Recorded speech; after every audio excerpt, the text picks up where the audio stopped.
አንዴ አናግረኝ እንጂ። ምንድነው ማናግርሽ? አንቺ ነሽ ለዚህ ሁሉ ተጠያቂ። ቆይ እሺ ምን አድርጊ ነው የምትለኝ? እኔ ያልኩሽን አድርገሽ ቢሆን ኖሮ አንቀርም ነበር። ያንቺ ጥፋት ነው። አዎ ሁሌ እኔ ጥፋት ነው፣ የራስህ ግን አይታይህም። ያንተ ጥፋት ነው። አዎ ያንተ ጥፋት ነው። ቆይ ምን አይነት ሴት ነሽ? ያንቺ ጥፋት ነው። ያንቺ ጥፋት ነው። የራስሽ ጥፋት ነው። ተው እንጂ ልጆቼ ተደማመጡ። አንደኛው ሲናገር ሌላኛው ሲያዳምጥ ነው መስማማት የሚፈጠረው ልጆቼ። እሱ እኮ ነው። ኧረ ጋሼ የእሷ ጥፋት ነው። ይበቃል። አንዳችሁ ላይ እጅ መጠቋቆሙ ሊለያያችሁ ከሚችለው ነገር ይልቅ አንድ ላይ ያደርጋችሁ የሚችለው ነገር የበዛ ነው። አሁን እስከዚህ ጭቅጭቅ እርፍ የምልበትን ነገር ነው የምፈልገው።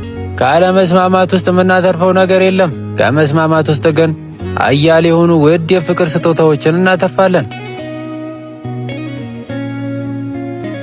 በሉ እንግዲህ የሚበጃችሁን ታውቃላችሁ። ቆይ አንዴ አባባ፣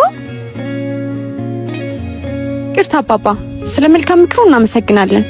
ለዚህ መካሻ የሚሆን አንድ ትርፍ ቦታ ስላለን እናም ቆንጆ ቦታ አብሮን ጉብኝት ቢሄዱ ደስ ይለናል።